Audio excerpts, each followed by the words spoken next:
Okay. So yeah, that was the morning. That sucked. Then the afternoon was my Christmas party. If you're ever put in this situation where you have 23 5-year-olds and they ask you if they could dance, say no. They don't dance. They don't know how. I said yes. I bought the Alvin and the Chipmunks Christmas CD because the movie's coming out and my kids all like it. Plus, I like Alvin and the Chipmunks. I think they're cool. So I bought the CD and I put it on and we were listening to it and they were all like, "Can we dance? Can we dance?" And I was like, "Alright, you could dance." I was like, "But, you know, be really careful." Like, I model dancing at first. I was like, "Look, I'm dancing." And I started going like this. I was like, I don't need to flail my hands around. And I'm not kicking my legs around. We need to be really careful not to hit each other. So, yeah. They started running in circles and doing karate moves and, like, grabbing hands and swinging each other. And I had to put a stop to the dancing because they didn't know how to do it. I would even say, I'd be like, "Alright, you need to sit down for a minute." And then they would sit down and I'd be like, "Alright, are you ready to try again?" And they'd be like, "Yes." And I was like, "Alright, go try again." And I would let them try again. And they would do the same crap. They're just not good at it. Yeah, we did that. We made a gift for the parents, which I'll tell you about in a minute. We had food, we had music, kind of dancing.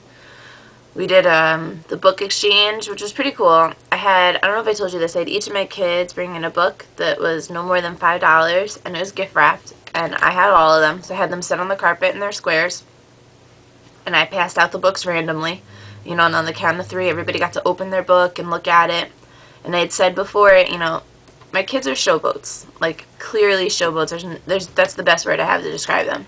So I was like, even if you don't really like the book that you're going to get, or, you feel like you want something different, I was like, just don't say it. If it's something bad, just leave it up in your head, and all I want you to say is thank you, or, "Oh, this is so great," something like that. I was like, there's no need to make anybody upset. So my kids are opening the books.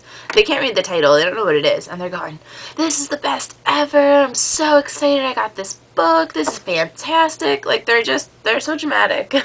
I can't get over them. But this one parent, I'm so mad at myself. I mean, it's really not my fault, and it's not Mrs. T's fault, but, like, we blamed ourselves. Someone sent in a book about, like, another religion, and it was like the Armageddon, end of the world, this is what it's gonna look like, and there was, like, a picture of, like, an 8-headed beast with, like, arrows being shot at him and, like, a demon hovering over a family. But the kid who got the book, he was just looking at the pictures, and those pictures were at the back. He's looking at pictures of the book, like, in the front, which is before Armageddon happens. And he's like, "No, this book is about China. I really want it."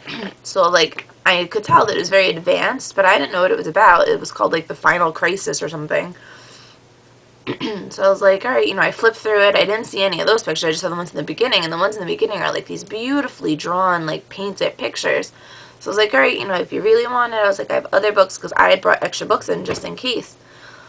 I was like, if you're sure that you want it, I'll let you take it, but I'll give you another book. It's no big deal, but he really wanted it.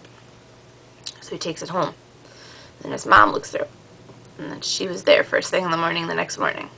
And she's showing me all the pictures in the back. And I am, like, so embarrassed. But it's not my fault. Why would I think ever that a parent would do that? Like, when I sent the letter home to the parents, it was clearly stated that this was a book exchange for the students.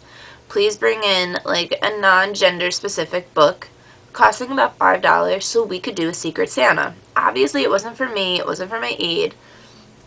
The thing is going off. All right.